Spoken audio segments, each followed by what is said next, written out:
y es que Jairo Varela, el fundador del grupo Nietzsche, estuvo recluido en ese centro penitenciario, estuvo recluido durante un año y escribió como 30 temas, y entre uno de esos temas que se llama La cárcel, él dice, la cárcel es un cementerio de hombres vivos. A diferencia de Jairo Varela, los integrantes de Son de Villa dicen, esto es un sitio, esto es un tiempo en el que podemos volver a crear sueños nuevos, o sea, ya caímos al abismo, ya estamos acá, entonces podemos empezar de cero y hacer cosas nuevas. Y muchos de ellos no habían tocado un instrumento en su vida, y fue ahí donde dijeron, bueno, pues ¿por qué no me doy la oportunidad de ser alguien nuevo, de tocar un instrumento?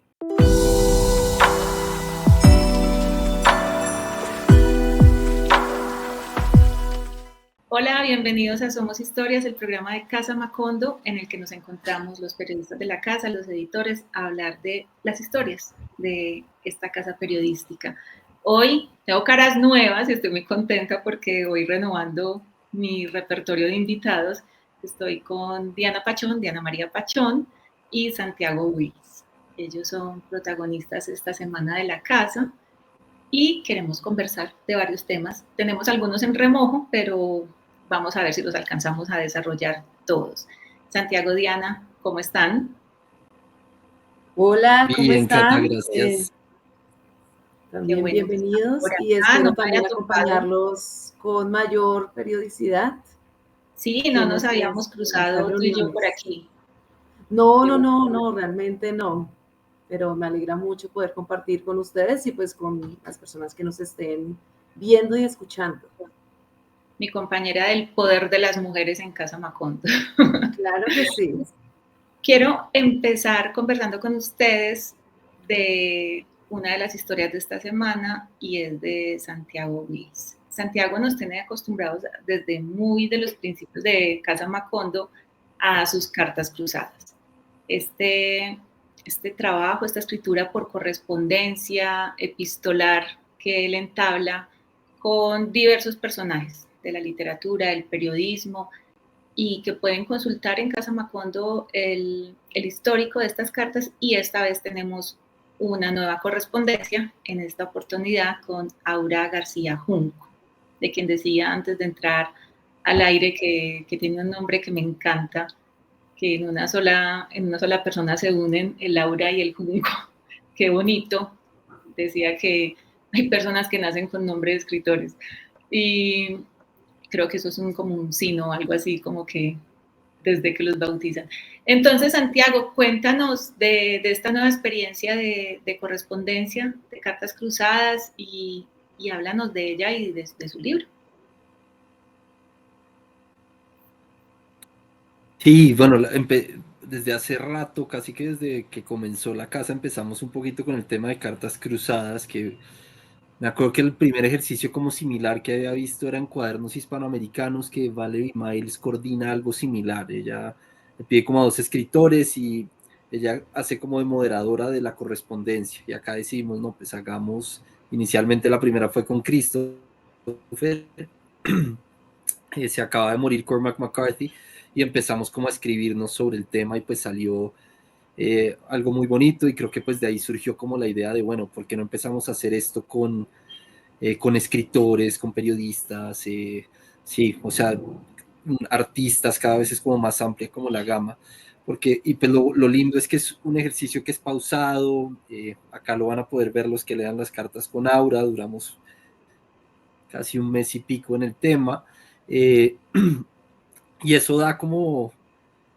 sea, creo que vuelve, o sea, se ajusta muy bien con nuestro lema del periodismo que estamos buscando, porque claro, es todo lo contrario, la inmediatez, ¿no? Yo los consejos venía prometiendo las cartas desde hacía rato, y poco a poco pues va uno avanzando, porque sí, es casi como una correspondencia, casi la carta como si estuviera recorriendo el camino hasta México y volviendo. Ese fue como el paso de tortuga que escribimos todo. Aura es mexicana, es una gran escritora. Yo ya la conocí en una feria del libro en Bucaramanga. Estaba viniendo a promocionar un libro de ensayos, y hacía poco, si no estoy mal, acaban de elegirla entre la lista de los 25 mejores narradores en español de la revista Granta. que es uno de pues una de las revistas literarias más prestigiosas que hay en el mundo, y ella pues entró en esta lista por un libro bastante ingenioso que se llama Anticiteran Artefacto Dentado. Ahora estudió letras clásicas en la UNAM, entonces pues o sea, sí, estudió mucho latín, griego, entonces pues todos esos autores clásicos. Y yo no sabía, lo descubrí pues cuando leí este libro, que es su más reciente y es sobre el que tratan de alguna manera las cartas. Se llama Dios fulmine a la que escriba sobre mí. Ella ahí es hija o viene de una familia de un escritor mexicano que se llama, pues que usaba el seudónimo H. Pascal. Era un escritor de culto, que hacía cosas como bien extrañas, él organizaba al parecer como toques de metal, era como cosas como góticas, publicaba un fanzine que se llamaba Goliardos, que se volvió después una editorial en el que había como poesía erótica, gótica, con, bueno, fantasía, una cosa muy rara, pero que tenía o sea, era reconocido en la Ciudad de México como una de estas figuras culturales. Y él siempre usó ese sobrenombre, H. Pascal. Él murió en 2019 y pues era el padre de Aura. Cuando murió, ella pues le dio muy duro, al parecer se han como distanciado un poco, pues por varias razones que expone en el libro, y el libro entonces, pues, o sea, empezó a trabajar con una beca que se llama el FONCA, una de las como becas grandes que da el gobierno mexicano para trabajar proyectos literarios, a escribir esta historia sobre su padre, a partir de la biblioteca que recibió y que heredó tras su muerte. Entonces es un libro muy lindo porque es casi que un perfil de su padre a partir de sus libros, de sus recuerdos, que también pues entra a pues como los buenos libros, o sea, reflexiona sobre pues muchas más cosas, ¿no? En este caso va desde qué significa escribir sobre sí misma, ¿cierto? Ser ella misma un personaje dentro de la historia, qué es lo que uno cuenta y lo que no cuenta a la hora pues de escribir cuestiones autobiográficas, que es lo que uno deja por fuera, ¿no? Para proteger a veces la memoria de las personas que murieron, para proteger a aquellos que siguen vivos, que es lo que yo incluyo y lo que no. Es también una reflexión sobre el lugar de su padre en su vida, pues qué significa ser la hija de un escritor. Ahí entonces, pues sí, o sea, todo el tiempo está ya reflexionando sobre libros como el de Pilar Donoso, habla también del libro de Héctor Abad, del olvido que seremos, o sea, o sea, qué significa escribir sobre un padre que ha muerto, ¿no? Entonces la correspondencia fue un poco sobre eso, le pregunté qué significaba escribir sobre sí misma, ser ella misma un personaje, que es, nosotros como lectores usualmente pensamos que nada, todo lo que se está escribiendo es así, ¿no? El escritor es de esa manera, pero evidentemente uno está escogiendo qué es lo que muestra, cómo quiero que me vean a mí como personaje. Y le pregunté también pues, sobre la verdad, ¿no? Sobre qué significa escribir sobre su padre, qué dejar por fuera, que si mencionaba ahí, por ejemplo, pues, la autobiografía de Mark Twain, que él cuando la escribió dejó como ciertas anotaciones y era como, esto solo puede publicarse 100 años después de mi muerte. Eh, que garantizó que cuando salieron hace un par de años fueran un bestseller, una autobiografía de un escritor que llevaba más de 100 años muertos, pero pues también lo hacía en parte como por proteger y porque creía que algunas de las opiniones que estaba dando eran bastante polémicas. En realidad no lo eran, no lo fueron tanto, pero pues él tenía como esta concepción. Entonces le pregunté a Aura qué era, o sea, qué quiso dejar por fuera, qué se arrepentía, sí que cómo es esta idea de estar contando de alguna manera la vida de alguien más y pues de alguien tan cercano como su padre, con quien pues a quien le tiene muchísimo cariño, pero pues con quien también tenía ciertas diferencias. Entonces de eso en general son las cartas que los invito a leer. Santiago, dentro del libro, pues por ser autobiográfico, pues a través de la historia de su padre, digamos, ¿qué confesiones se atrevió a dar? Porque pues claro, uno cuando habla de las personas que tanto influyeron en la vida de uno, lo trata con mucho cariño, pero como escritor también hay unas confesiones que uno quiere manifestar, angustias, no sé, digamos dentro de la obra que encontraste, que haga como un punch con eso. Claro, por ejemplo, pues o sea, hay un tema de la relación que él tenía con las mujeres. Él, pues, fue, o sea, siempre dictó muchos talleres de literatura, por ejemplo, dictaba talleres y lo que insinuó ahora es que, pues sí, tenía una relación algo compleja con sus estudiantes. O sea, que a ella siempre como que pues, la timbraba, por decirlo de alguna manera. Entonces, por ejemplo, habla de eso, habla de su relación con su madre. Sí, entonces como, claro, son esas cosas que conforme uno va creciendo, uno empieza a ver eso en sus padres, ¿no? Se cae el héroe, cae como este ser perfecto y uno empieza a notar todas esas falencias y las primeras veces son unos golpes terribles, ya después acá pues es otro tema, ¿no? Es como una reflexión de, bueno, ¿y esto qué hizo?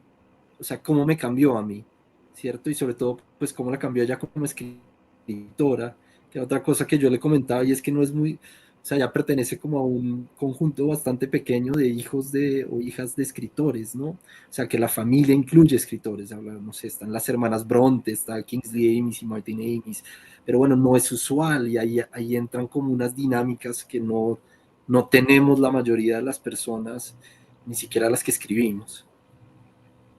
Eso te quería preguntar, si se evidencia de pronto ese conflicto, porque si bien ella encuentra lugares de reflejo o de cercanía con las historias de otros escritores que escriben sobre sus padres fallecidos, aquí el caso de ella es que su padre es escritor y está el asunto del de, cuando uno es el de alguien, que a veces como que se desvanece el nombre de uno porque prima el del padre. Entonces el asunto de ser la hija de le ha implicado algo o la ha conflictuado. Pues yo creo que no, por lo mismo, por lo que el papá pues siempre escribió bajo o pues es lo que uno alcanza pues a intuir en el libro, ¿no? Que él siempre escribió con este seudónimo de H. Pascal, entonces ella cuenta que incluso después hubo gente que se enteró, que no sabía que ella era la hija. Entonces no estuvo como sí, no sé, además no sé cómo sea esa relación porque además las formas, pues lo que ambos escriben es muy diferente.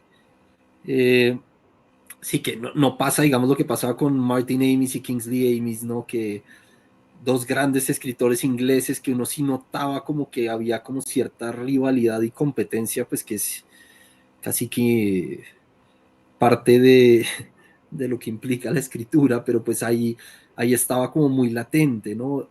Martin Amis era el hijo de Kingsley y le costó mucho tiempo hasta que ya se volvió él casi que Kingsley era el papá de Martin Amis. Bueno, dependerá de uno a quien le pregunte, pero pues sí había como una cuestión muy diferente. En este caso no, y uno ve como, o sea, mucha tristeza.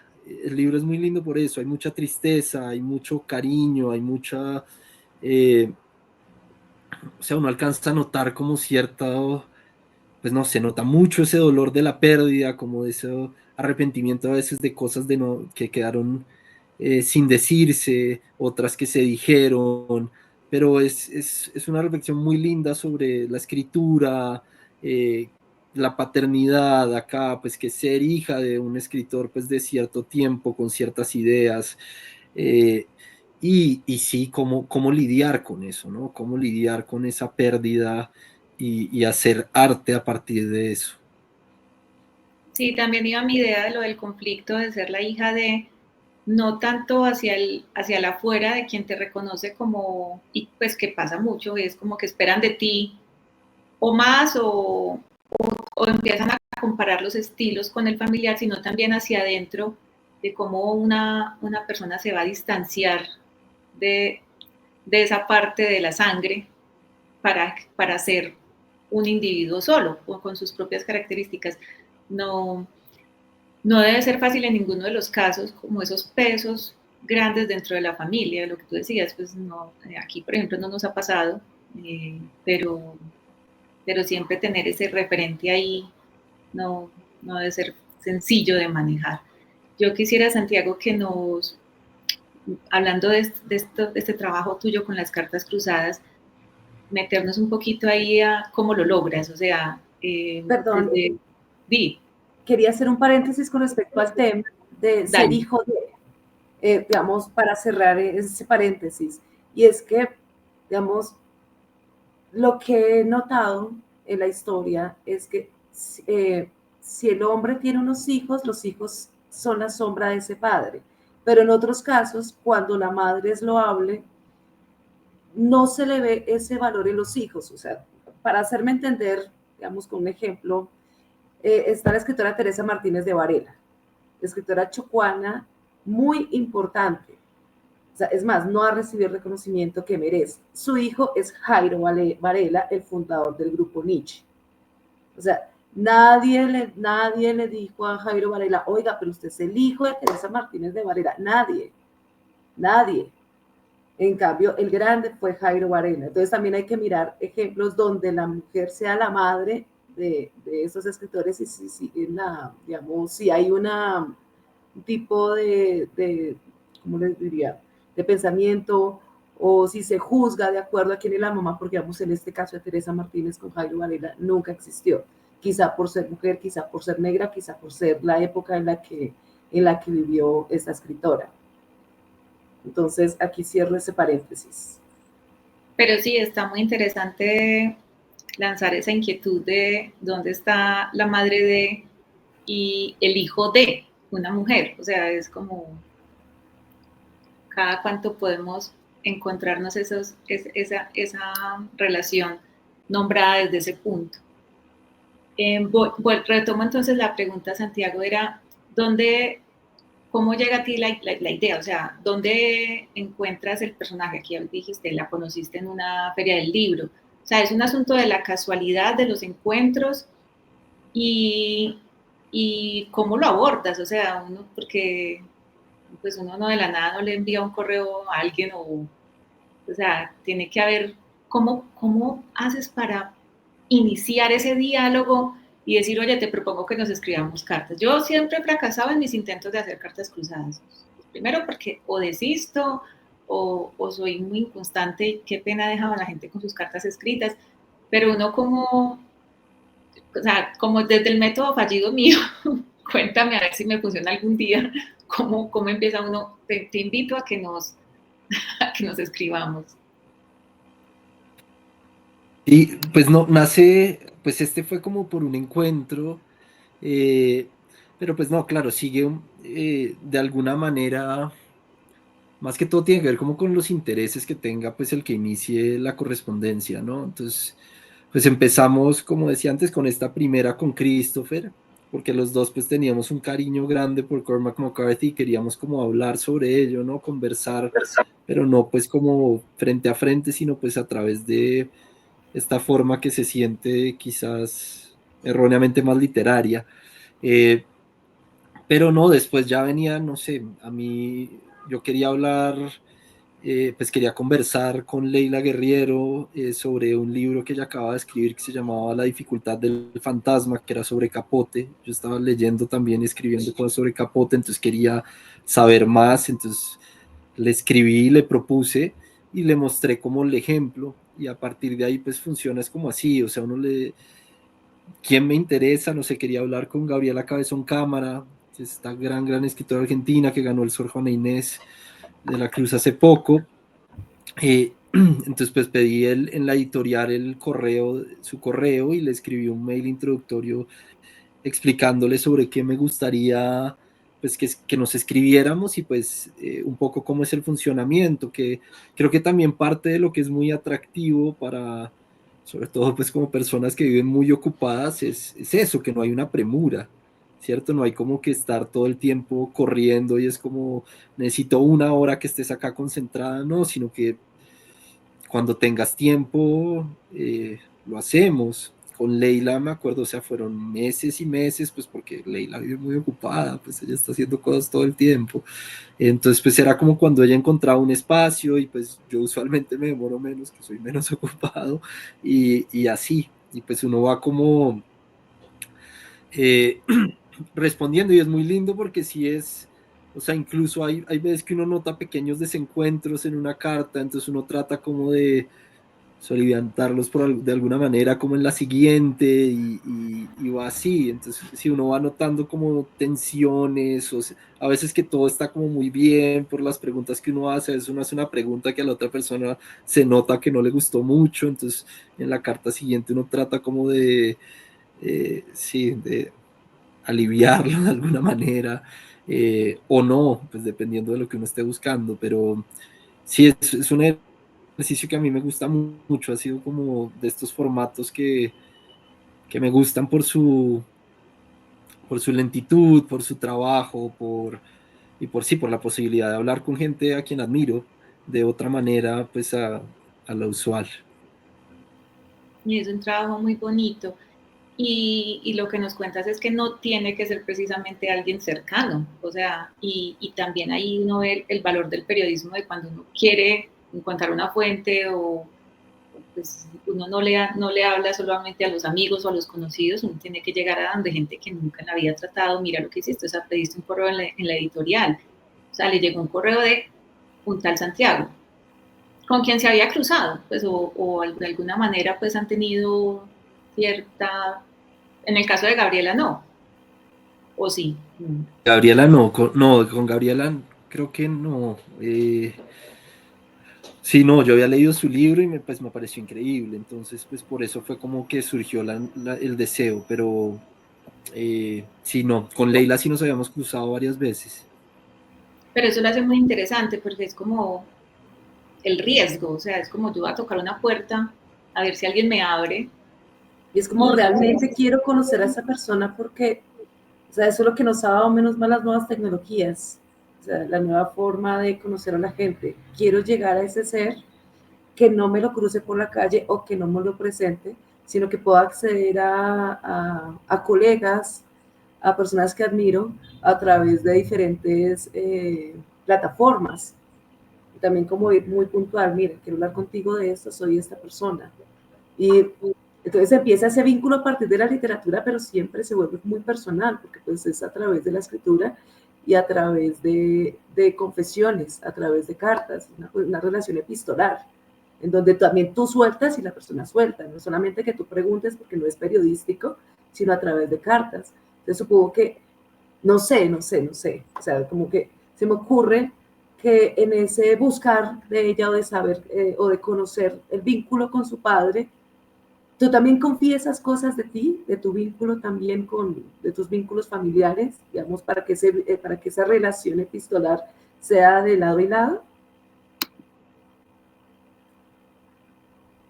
Un poco, o sea, sí, yo ahí hablo al final un poquito como, o sea, depende de cada persona, yo soy como bastante cerrado y me cuesta abrirme, entonces creo que acá fue más explorar como sus ideas, aunque pues sí como que mencioné, al final mencionaba por ejemplo que tenía como ciertas, no sé, tenía como ciertas ideas de que quería contar como algunas historias autobiográficas, pero que no me había atrevido por la posibilidad como del daño que podía hacer o por pura cobardía, o porque estoy esperando también como la facilidad de que no esté alguien para poder contarlas después. Entonces sí, igual creo que es inevitable como la confesión en algún momento, o sea, y depende de eso, ¿cierto? Depende de qué tanto se abra la otra persona con uno también pues inevitablemente va a abrirse. Sí, eso pasa mucho que hay que esperar a que mucha gente muera para poder O publicar arriesgarse y ver qué ficciones pasa. o También. arriesgarse. Yo una vez hablaba de eso con John William Archbold, porque él me decía, dice que no, que mi mamá me pregunta cosas, algo así, hablábamos como de las, como que, ¿por qué sacas esto? ¿O este personaje qué? O no sé qué, y yo le decía, yo estoy esperando con muchos de mis temas a que mucha gente pase. Uy, porque uno se dice, tengo amigos a Pero los que les han hecho reclamos, o sea, que siendo obras autoficcionadas o ni siquiera autoficcionadas, simplemente es que uno toma recursos de lo que tiene cerca y pues eso es lo que alimenta a los personajes de ficción que uno crea. Entonces es como, entonces usted hizo eso. No, esta semana estuve en la presentación de la última novela de Juan Diego Mejía y se llama Y si yo, ay, se me acaba de olvidar el nombre, perdón. Y si acaso yo muero en la guerra. Y en la presentación ocurrió algo que también yo le pregunté antes, porque yo le decía que cuando yo la empecé a leer, en algún momento me confundí. Yo dije, esto es un libro de no ficción. O sea, aquí, ¿qué pasó? Y una vez traslada cosas de uno o de la cercanía que tiene con los escritores, o sobre todo cuando uno los conoce, y cree que todo eso está bajado a la realidad, y no, hace parte de miles de construcciones que permite la literatura. A mí me ha pasado con Agustina, que siempre llega la pregunta como, si Agustina soy yo. O sea, yo soy muy lejana a Agustina. ¿O eso crees también? Pues puede ser, pero yo, por ejemplo, odio aplazar cosas y trato de no tener cosas, pero se alimenta de otras realidades y es como que y es como si fuera un triunfo de los lectores o como un gustico de decir, esto es él o es el autor. Y pues no, pero sí entiendo eso de que uno sí a veces sí quiere esperar como a que pasen mareas para poder meterse por ciertas temáticas, sobre todo cuando las van hacia el asunto familiar. Creo que eso es como en a mí me gusta que todo reviente, a mí me gusta que todo explote, o sea, que con el que haya que pelear, hacerlo directo. Yo siempre recuerdo la película Celebración, que me encanta. Se junta una familia. Esa película es para mira, Santiago. Y entonces, así más o menos ocurre cuando alguien presenta un libro en el que se devela todo lo más sórdido que ocurre en una familia, todo sale lo peor. O en La boda del Monzón también, es una boda en India y lo que iba a ser un matrimonio, eso ya son infidelidades, de todo pasa por ahí, eso es fantástico cuando ocurre, me encanta. La película, pues hiciste un ejemplo muy bello, parece, o sea, de la película La celebración de Winterberg, bueno, me queda difícil pronunciar esos nombres, realmente es súper recomendada y eso, es cómo hacer que todo explote en una reunión familiar. Entonces, frente a ese punto, quería ponerles un ejemplo, por supuesto, pues, digamos, de acuerdo a mi nivel de escritura, ¿sí? Pues, digamos, como los pocos pasos que uno ha dado por ese lado de las confesiones, de las obras de no ficción. Hace unos años escribí una crónica que se llama La Delgada Línea. Esa quedó de finalista del premio Nuevas Plumas. Y esa es una confesión tremenda, primero porque por muchos años uno como escritor explora en la vida de los demás y uno también es descarnado un poco hablando de ellos, o no descarnado, sino totalmente sincero, a veces de una manera muy cruda. Y para hacer este texto que les digo que es de La Delgada Línea, también pensé en eso. Me parece consecuente que uno como escritor, que uno como contador más bien de vida de los demás, también uno haga ese mismo ejercicio con la vida, con lo que uno ha tenido con las circunstancias. Entonces, en ese texto se escribe acerca de mi ingreso a un hospital psiquiátrico durante un tiempo. Entonces se escribe todas las vivencias adentro, los compañeros que se tenían, el trato que se da en los hospitales psiquiátricos, y también hay unas confesiones maternales supremamente fuertes, durísimas, como hacia la yugular de mi madre, un poco a la de mi padre. Entonces, sí, como decir, voy a ser consecuente con lo que hago normalmente. Escribo no ficción, escribo historias de vida de una manera fuerte, entonces creo que también conmigo no puedo ser complaciente, sino directa. Y de ahí pues a darle con toda. Con toda dura, Diana. Quisiera, sí, eso sí, fue... para cerrar un poco lo de... Esa frase de Miloš que le encantaba a Philip Roth, que sale ahí también en las cartas, que a mí me encanta citar, y es: cuando nace un escritor en la familia, esa familia está acabada. Uy, y un poquito. Qué duro. Qué buena. Qué buena y certera. En el texto de Aura, de la escritora, hay ese tipo de confesiones que van como que son fuertes. Sí, hay bastantes, o sea, porque lo que te digo, ella se ha distanciado desde hacía mucho tiempo con su papá, pues desde hace un tiempo, eh, y creo que bastante se queda por fuera, pero uno alcanza como a intuir o a presentir de alguna manera, pues que sí, que hay dolor ahí igual, ¿no? Hay como juicios, ciertos juicios sobre los que se reflexiona también.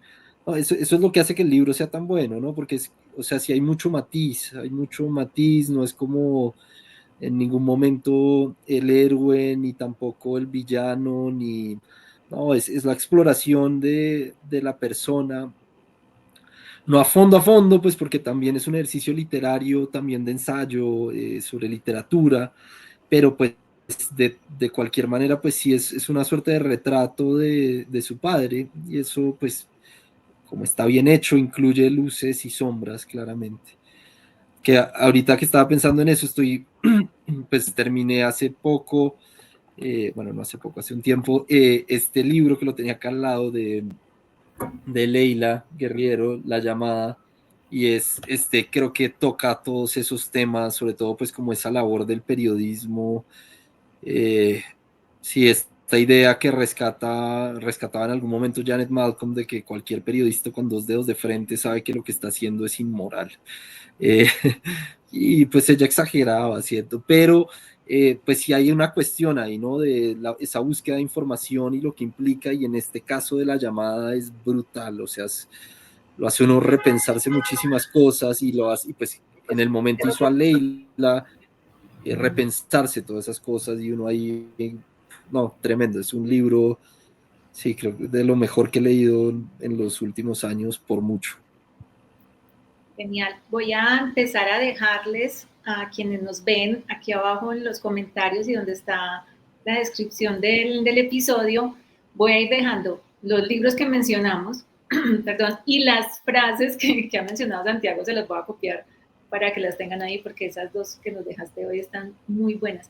Quería preguntarte para cerrar esta parte de las cartas cruzadas, si has tenido cartas que se descrucen, o sea, que al final digas, esto se tupió, se tildó y no funcionó más y al final no, ni para publicar y como que, o sea, ¿cómo se dice el te dejaron en visto en carta? O sea, no la recogieron del buzón, te dejaron en no deseado, pero Rompieron la después de carta. que has cruzado varias, como que silencio, te gostearon. No, creo que pues toda la gente con la que me he escrito es como muy profesional. Yo no sé, yo sospecho que en algún momento quizás han dicho como, ah, preferiría no seguir, pero Preferiría no hacerlo. todas gana. Sí. No, oye, sí, además, pues siento que todas han sido como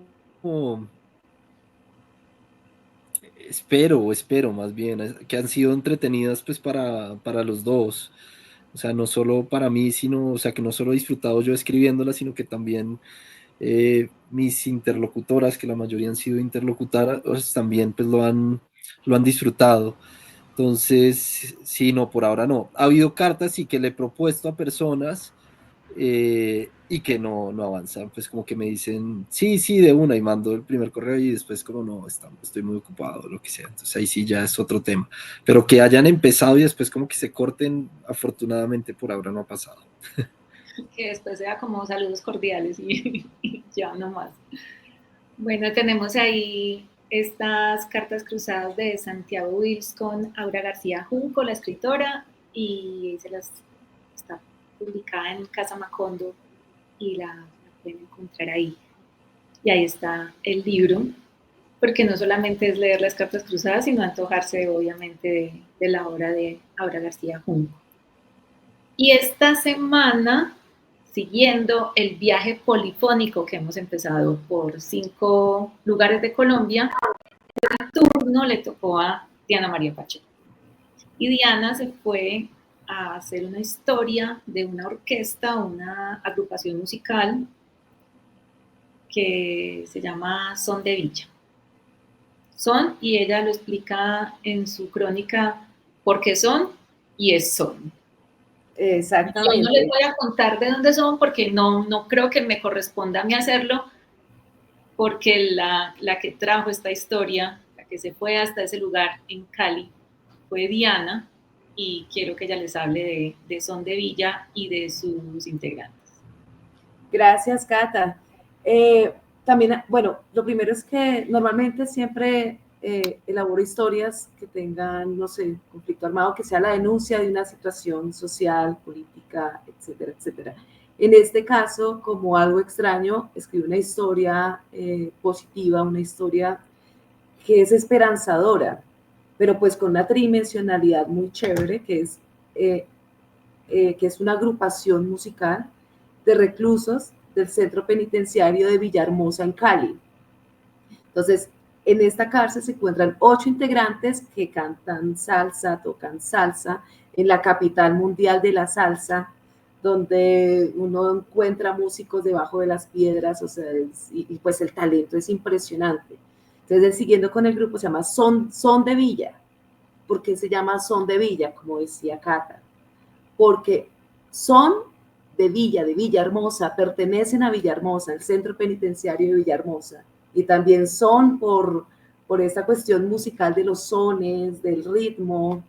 Entonces, ellos mismos construyeron ese nombre, pero ese grupo no es nuevo. Ese grupo ya tiene una antigüedad desde el 2012. Entonces uno se pregunta, pero pues desde el 2012 están los mismos integrantes, o qué pasa cuando la gente sale libre, y eso también es muy bonito, porque Son de Villa, como el grupo Nietzsche o como el Binomio de Oro, van evolucionando y en la medida en que de pronto van envejeciendo los integrantes o se van retirando, captan nuevos talentos. Entonces Son de Villa es así. Son de Villa empezó en 2012 con los músicos de la cárcel de Villahermosa y de ahí fueron quedando libres unos, otros. Uno de los reclusos, el compositor, por eso hace como unas metáforas muy bellas, él dice, es que Son de Villa es como un tren donde la gente se va quedando en las estaciones y luego otra gente se va subiendo donde la gente se va subiendo a ese tren. Entonces, en esa medida, los reclusos salen, llegan unos nuevos, y ahorita este Son de Villa lleva una antigüedad más o menos de unos 2 años con nuevos integrantes. Solamente hay uno que ha permanecido desde 2012, haciendo música de salsa realmente con un talento que esperamos digamos, traspasar la escritura de la crónica para poder escuchar los ritmos de ellos, porque las letras no dan fe o no son justas con el talento que ellos tienen. O sea, el sabor es espectacular, tocan marimba, congas, el güiro, cencerro, guitarras, bueno, batería, de todo, o sea, son unos talentos impresionantes. Y además, también es que Son de Villa, bueno, empezó con salsa normalita, haciendo cover de los grupos tradicionales de Cali, y ahora están haciendo sus propias canciones. Entonces, son canciones que hablan de su ciudad, por supuesto, pero también de la vida dentro del centro penitenciario, que no es fácil, y también las esperanzas, o mejor dicho, todos los sueños que se pueden tener estando en ese encierro. Ellos dicen, o sea, porque a diferencia, bueno, hago un paréntesis también, y es que Jairo Varela, el fundador del grupo Nietzsche, estuvo recluido en ese centro penitenciario. Estuvo recluido durante 1 año y escribió como 30 temas, y entre uno de esos temas, que se llama La cárcel, él dice, la cárcel es un cementerio de hombres vivos. A diferencia de Jairo Varela, los integrantes de Son de Villa dicen, esto es un sitio, esto es un tiempo en el que podemos volver a crear sueños nuevos, o sea, ya caímos al abismo, ya estamos acá, entonces podemos empezar de cero y hacer cosas nuevas. Y muchos de ellos no habían tocado un instrumento en su vida. Y fue ahí donde dijeron, bueno, pues ¿por qué no me doy la oportunidad de ser alguien nuevo? De tocar un instrumento. Y ahí empezaron y ahí siguen con unas metas impresionantes, hasta, no sé, sueñan con tocar en el Madison Square Garden. Sí, o sea, se dan la oportunidad de soñar. También hay una frase dentro de la crónica que dice algo así como que cuando no hay nada que perder, se puede volver a soñar como un niño, con esas exageraciones de un niño. Un niño quiere ser Messi, un niño quiere ser Cristiano Ronaldo, una niña quiere, no sé, ser una futbolista profesional aprovechando toda la coyuntura que se está viviendo y toda la apertura en este deporte. En fin, o sea, son unos sueños grandes y ellos también tienen unos sueños grandes que normalmente la adultez va coartando esos sueños.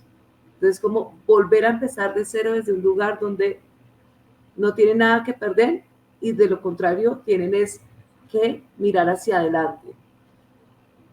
Este es Entonces, la tercera entrega de nuestro viaje polifónico por Colombia. Estamos recorriendo 5 experiencias en donde el programa Sonidos para la Construcción de Paz de la Presidencia de la República, el Ministerio de las Culturas y el Ministerio de Educación están encontrando estas experiencias musicales que como dice Diana, son esperanzadoras, cambian un poco la visión de lugares donde lo que ocurría era otra cosa o lo que se espera de esos lugares es algo, pero la música hace todo lo contrario.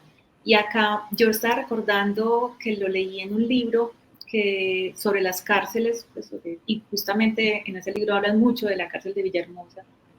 Y mencionaban eso, que en una cárcel a una persona puede entrar por un delito menor y salir graduada de los peores delitos, como se ha dicho que las cárceles son escuelas del delito y esto, pero cuando uno escucha o lee historias como la que nos cuenta Diana de este grupo de música en Villahermosa, puede ver que esas no son sentencias totales, o sea, no son la única realidad, la única posibilidad, que hay quienes como niños, donde no tienen ninguna esperanza, pues se dan ese permiso de decir, pues me quiero imaginar un mundo completo, porque si no tengo nada más que imaginar, pues me queda esto, y lo materializan, porque no solamente es que sea una verbalización de un sueño, sino la materialización a través de un conjunto y soñar con el Madison Square Garden, pero además es que eso es un sueño, pero ellos han tenido realidades como la Feria de Cali.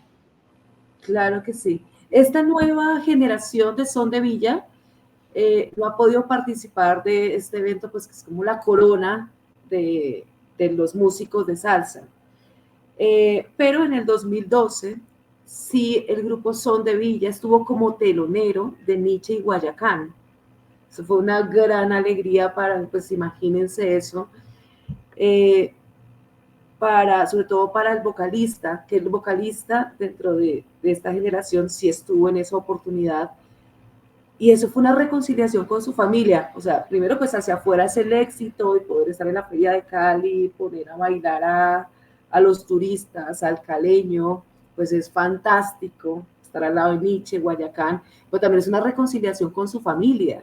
O sea, es como decirle a la familia, véanme, estoy aquí encima de un escenario y también les estoy cantando a ustedes y sentir también la mirada de la familia, la mirada de perdón, la mirada de alegría, de decir, este hombre ya es, o sea, es un ser humano que amamos y también que perdonamos y también que tomó la decisión de cambiar, porque cambiar también es una decisión, eso no es una cosa automática, es decir, realmente yo quiero cambiar las cosas y ellos tomaron la decisión de hacerlo. Como dice Cata, es que los centros penitenciarios son intensos, todas las emociones son intensas. Y no es un secreto que también en cuestiones negativas también es supremamente fuerte. Y yo decido ahí qué camino quiero tomar. Pues una decisión también, pues con una cantidad de circunstancias adversas alrededor también puede pasar, pero también es una decisión de decir quiero cambiar, quiero tocar un instrumento, quiero estar en el teatro del centro penitenciario, quiero, no sé, participar de cualquier arte. En este grupo pues me parece maravilloso y pues ojalá tengan la oportunidad de volver a salir a un escenario, a otro escenario, porque realmente más que un grupo musical que sea del centro penitenciario y que qué bonito proyecto, saquémoslo, realmente tienen talento, o sea, realmente a uno le dan ganas de bailar las canciones, a mí me dan ganas de pararme de la silla y coger al guardia y decirle, vamos a enseñarme a bailar salsa bien, o sea, porque vale la pena, es un buen grupo. Diana, de este grupo de historias, tú eres en esta oportunidad la única mujer escribiendo y justo fuiste al lugar en el que uno diría, el que primero se arriesgaría a ir es un hombre, porque fuiste a una cárcel de hombres. ¿Cómo fue tu experiencia como periodista, como mujer, entrando, es tu primera vez en un centro penitenciario como periodista, o cómo fue la llegada hacia ellos, el contacto, además pues porque tuviste casi que un concierto para ti, para tu equipo y esto fue también una experiencia nueva, o no sé, cuéntanos de esa parte. Ya en ocasiones anteriores había estado en centros penitenciarios, había estado en La Modelo, en La Picota y en Villahermosa también hace bastantes años. En esta oportunidad iba con dos periodistas también, justamente del programa Unidos para la Construcción de Paz. Yo estaba como única mujer. Y hay situaciones en donde no se trata de ser mujer u hombre, somos seres humanos que nos estamos conociendo. Y ese fue el vínculo que yo vi. O sea, me sentí que ellos me trataron como un ser humano que estaban conociendo, independiente de si soy mujer u hombre o lo que sea. Y en mi caso, pues también me sentí de esa manera. O sea, no. Y por parte también de los demás reclusos, tampoco sentí ninguna mirada. De pronto ya no merezco una segunda mirada, mentiras, no, obviamente no. Pero no sentí nada vulgar o que yo me haya sentido intimidada, no, en absoluto, en absoluto. Fue un vínculo muy interesante y como muy sincero. O sea, realmente ellos nos veían, tanto a mí como mujer, como a los otros dos periodistas, nos veían como unos altavoces para dar a conocer ese mensaje de ellos, de que han cambiado y que merecen una segunda oportunidad. Básicamente nos veían de esa manera. Hay algo que mencionas en la historia y es pues, toda esta transición de músicos pues, que va ocurriendo, tendrá que ocurrir en Son de Villa, pues porque quedan en libertad y pues van dando estos cambios y que a la vez perder un miembro de la agrupación significa también una alegría, porque es alguien que tú mencionas la figura del muro, o sea, el muro que separa a quienes están libres y a quienes están reclusos, pero de alguna manera esta música para ellos es eso, esa metáfora que tú haces con lo del tren, es un tren que los va conduciendo, en algún momento atravesará ese muro. ¿Cómo, cómo hacen ellos cuando alguien se va y el, o sea, cómo se hace el nuevo casting o la nueva convocatoria? Hay más gente esperando ser parte de la agrupación. O sea, esto también motiva a otros reclusos a seguir este camino de la música. Claro, claro que sí. Lo primero es que Son de Villa es un ADN, o sea, Son de Villa es un ser ya propio, es un ser ya construido en el que los seres humanos van pasando, los músicos van pasando, unos llegan, otros salen. Entonces, cuando uno sale en libertad, y como tú decías, pues es una maravilla, porque salir del grupo Son de Villa implica que soy libre. Entonces, es una celebración, pero también un despecho de la misma agrupación por despedir a uno de sus miembros. El que se despide siempre promete volver, pero los integrantes saben que eso no va a pasar, que ya uno cuando cruza los muros, cuando ya uno cruza la puerta hacia la libertad, lo que menos quieren es volver y comprenden eso. Entonces, cuando alguien se va, hacen una convocatoria en los diferentes pabellones y los directores de la orquesta van de pabellón en pabellón buscando nuevos artistas. Como decía antes, están en Cali, o sea, en Cali hay talento impresionante y ellos tienen una lista de espera muy grande porque músicos es lo que hay, o sea, gente con el oído, con oído innato, hay bastantes, y como decía, hay gente que nunca había tocado un instrumento, pero los directores encontraron que tenían un oído bárbaro, un oído para la percusión o para la batería o para, no sé, para la guitarra, que dicen, miércoles, este tipo no sabe, pero tiene un oído muy fino. Entonces ahí está la lista de espera y ahí, o sea, Son de Villa va a seguir por muchos años porque talento en el centro penitenciario y reclusos que quieran tomar ese camino de vida, hay bastantes. Pero qué tan bueno eso, porque es como que en una cárcel cambia completamente la idea de que solo hay reclusos, o sea, de que solo hay personas condenadas por un delito, sino que hay mucha gente que tiene otras posibilidades y tiene talentos, o sea, porque es que muchas veces queremos ver el mundo o malo o bueno, entonces como si está condenado, solo es malo y solo tiene defectos, pero no vemos que también la maldad nos habita a nosotros, aunque estemos de este otro lado del muro, nosotros también tenemos nuestras cositas y quizás pues no hechos penales, pero también estamos llenos de demonios y fantasmas y las cosas malas que nos habitan como humanos, pero es el asunto de reconocer la humanidad también con sus bondades en quien ha sido condenado por un delito. Y así como se les da oportunidades a mucha gente, este es un sector de la sociedad pues, que no puede caer en un olvido, o sea, no es como simplemente un muro que se cierra y se compacta y aquí ya no pasa nada hasta que usted cumpla muchos años, sino que hay algo y el hecho de que haya talento y que se descubra, porque muchas veces también hay gente que llega a la delincuencia, no digamos que como la única opción, pero hay circunstancias, sino que porque eso ya es un asunto que uno no debería juzgar, pero es el asunto de que quizás sus verdaderos talentos no fueron vistos o no tuvieron el entorno donde desarrollarse, pues y aquí, aunque parezca increíble, pues se encontraron el lugar donde se descubrieron fue en la cárcel y esto, la verdad, a mí la verdad lo que me inspira tu historia es un asunto que es la esperanza, o sea, es como si hay un paso más allá después de llegar a, porque uno diría, este es el final de una vida, o sea, como diría una mamá o un papá, usted se tiró su vida, ¿cierto? Se lo dirían a un condenado.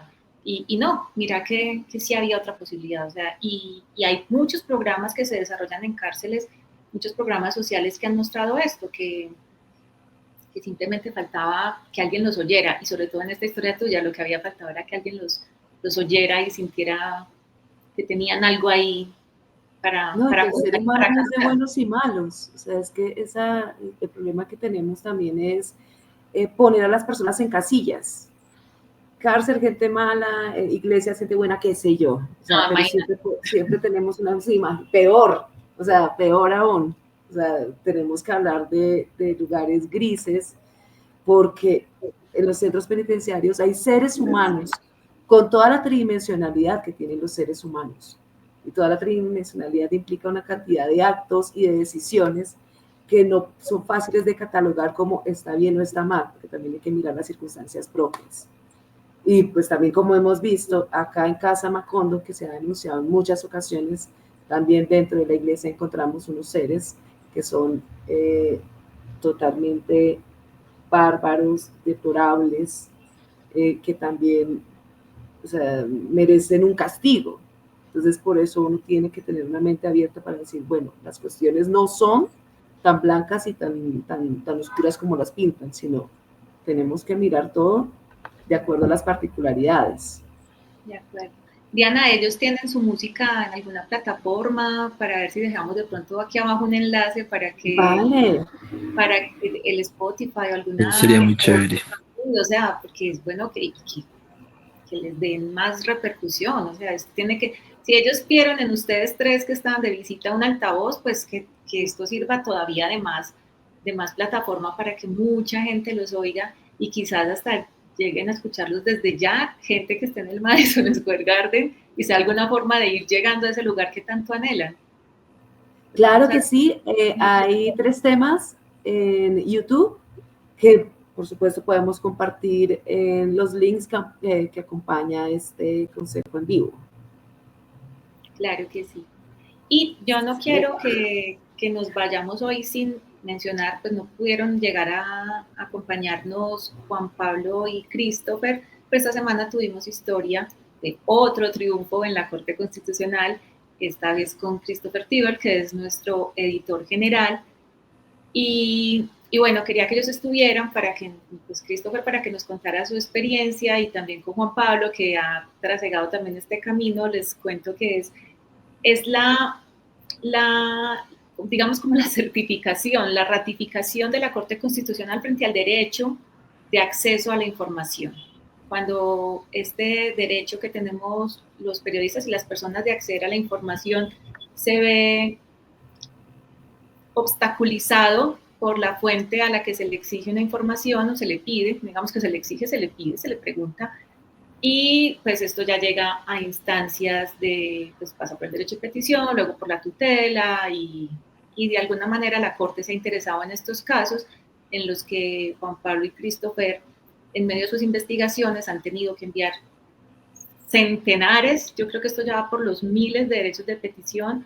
En el caso de Christopher ha sido una investigación sobre los títulos universitarios, y la Corte ya ha definido que esta información no es del ámbito privado. En el caso de los funcionarios, de los servidores públicos, tienen una hoja de vida pública, eso se llama la hoja de vida de la función pública. Esto es un documento que debe estar público, pero además es un documento que debe obedecer a la verdad. Y pues a veces hay omisiones, hay mentiras, o hay omisiones y no se publica, y se les pide, por ejemplo, en el caso de este triunfo que tuvo Christopher en la Corte, fue por una universidad que se negó a entregar la información del título universitario de esta persona por la que él consultaba, y la Corte ratifica con sentencias anteriores que ya avalaban esta búsqueda de información, vuelve a decir que no, los títulos universitarios no son información privada, del ámbito privado, y que deben ser revelados. Así que también esto es un triunfo no solamente para la casa, sino que es un triunfo para todo el periodismo, porque cualquier periodista que quiera investigar y que quiera consultar a una universidad por el título de un funcionario, lo puede hacer amparado por estas sentencias de la Corte Constitucional, que ustedes podrán leer en este dato, el dato que hemos publicado de Casa Macondo con el nuevo triunfo de Christopher Tiber.